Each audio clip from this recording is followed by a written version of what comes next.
All right, so let's take a look at Batman in a trench coat.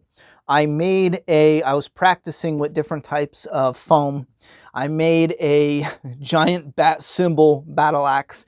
Now, originally, I started with this Predator. Well, it was going to be that Predator, Ahab, and I wanted to make him a giant, ridiculous battle axe. So I started putting this together. It ended up being too big. It was really ridiculous for him. When I finished it, I put it on him and I was like, oh wow, that's crazy. So I thought it was ruined. I just so happened to put it onto the 1/6 scale Predator, and I noticed it actually works size-wise really good for that Predator, and I like it. It came out real good. So let me get this down and show you kind of what I was working with and what brought me to do the bat symbol battle axe. So what this is it's the installation foam. I cut it to be like a chunk of stone, and the idea was to make it as if the Predator's kind of chopped into it like this. So it was going to be this all the way around, the whole top, and then the spike in the back.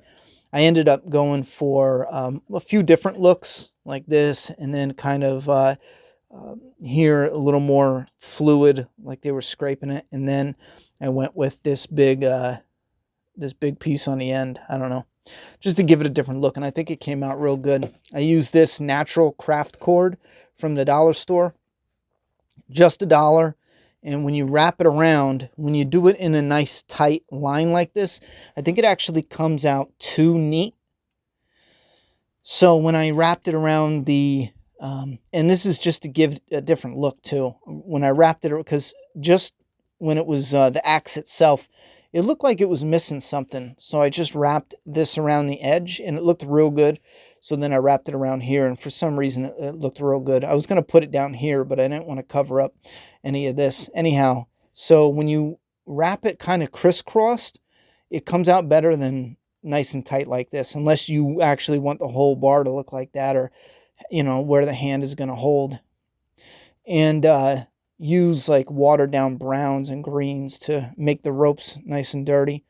And it kind of brings the whole look together. And then I added blood splatter, put in some cracks there. That's right, this was foam, where I added a little bit of air dry clay to some of it, because when you're working with that foam, the real thin tips and edges gets real fuzzy and weak, especially up here, down here, and the end here. So I used the air dry foam to get this, straighten this out, get this look, and then the tips and the edges to get that nice fine edge on there. Anyhow, so getting this done is what led me to the Batman battle axe. And especially with this guy, I wanted to make him a little darker looking. Originally, it was going to be just a double axe, 1-in-1. But when I was cutting it out, I noticed, holy shit, it kind of looks like the bat symbol. So I think like this was just a dome, and I cut it into that, and it ended up kind of looking like a bat symbol. I mean, it's not perfect, but it's pretty damn close for something that wasn't supposed to be it. Anyhow, it's just a craft stick. I cut it so it wasn't perfectly round, so that way the paint would pick up, when I dry brushed it, it would pick up different just notches into the wood like it was carved. And then I ran that string, that craft rope, around it to make it look like it's holding the stone onto the stick. And there's Batman's giant friggin' bat symbol battle axe. Now when it comes to Batman here, the trench coat Batman, I noticed he has a lot of detail, but there's not a lot of paint. Like this gray was, kind of more like this, maybe even lighter. So imagine his chest and his legs were like a really light gray. And something about it, especially the trench coat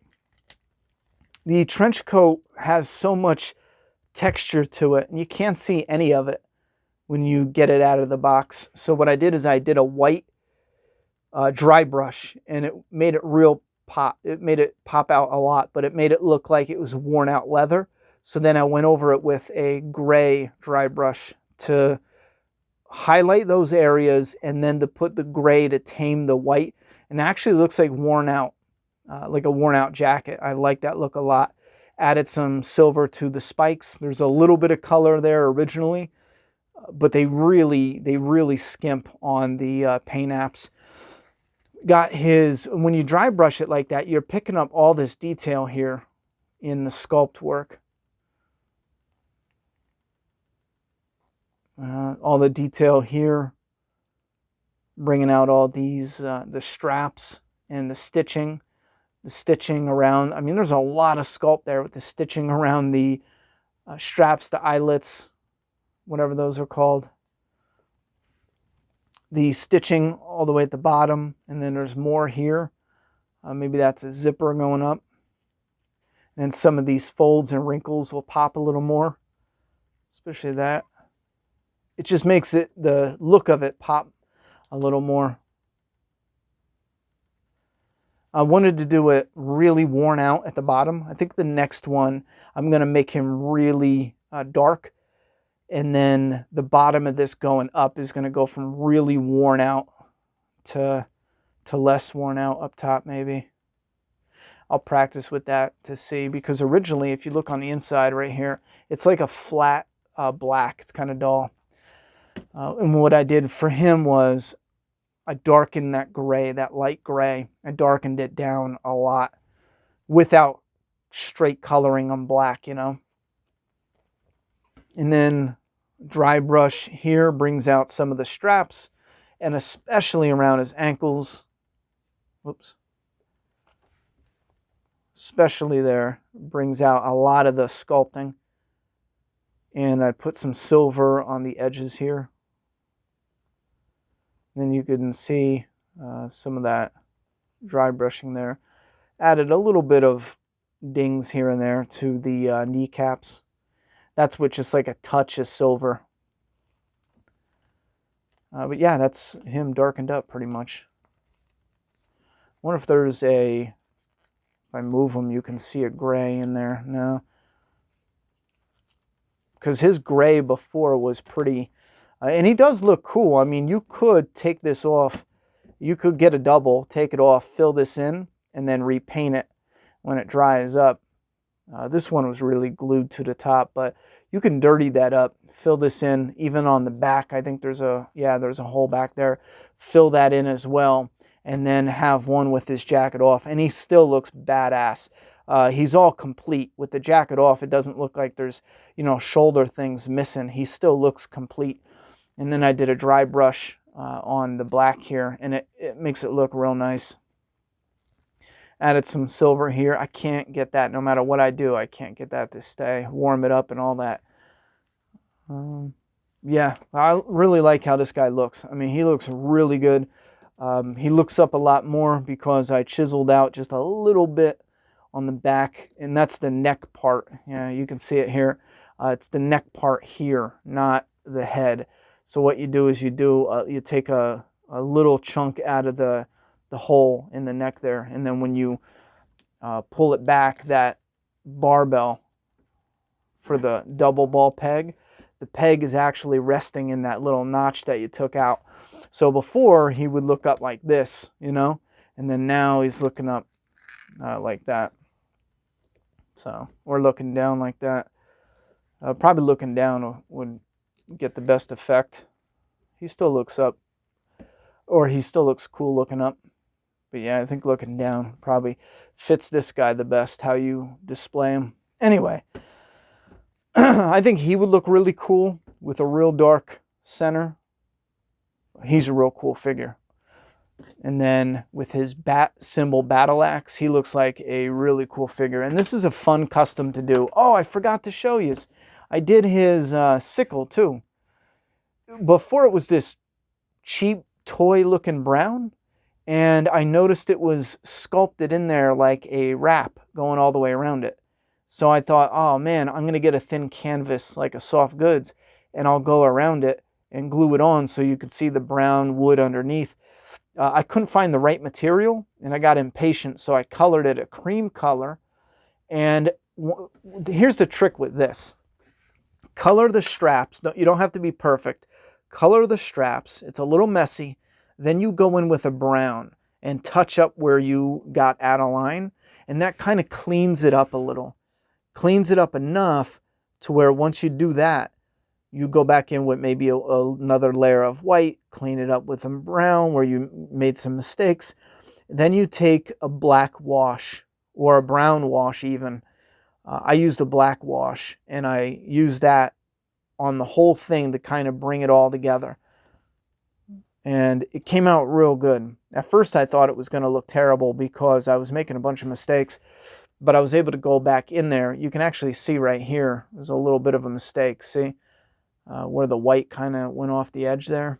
But I was able to go back over it with brown and then a wash over the whole thing. And this black, I've always wanted to get rid of that. I don't like the painting, the black on both sides. I want it like one piece of metal or one piece of stone. I just never got around to messing with that. But so that's his painted sickle. He looks cool with it. A lot better, in my opinion. You guys know what the brown looked like, because when I saw the brown advertised, I thought it was one piece of wood, but it's actually sculpted for, canvas material there. So now I like that a lot more. However, since I made the ridiculous battle axe, that's my favorite way to display him. But I'm probably going to pick up another one, probably this guy, and what was the other guy? The guy with the double axes. I got a request to maybe possibly customize 2 of those for somebody. So I'm going to reach out to the person and see. It is pretty time consuming though when you get some of them done. So if the price is right, I may do that for him. And if I do anything that's wildly different than what I've just done here, I'll make a video and showcase it. And you guys let me know, is it looking any better or no? I think it does, but it's hard because I only have the one, so I can't really, I'm like remembering it from old images and in my head, but I'd really be interested in putting this side by side with a original piece. But I like how some of this on the trench coat really pops. I highly recommend darkening this up and then making this really pop. You put this side by side with how it's originally released, and it looks pretty damn good. All right, leave some thoughts and opinions down below. I'm going to get the hell out of here. Well, whatever.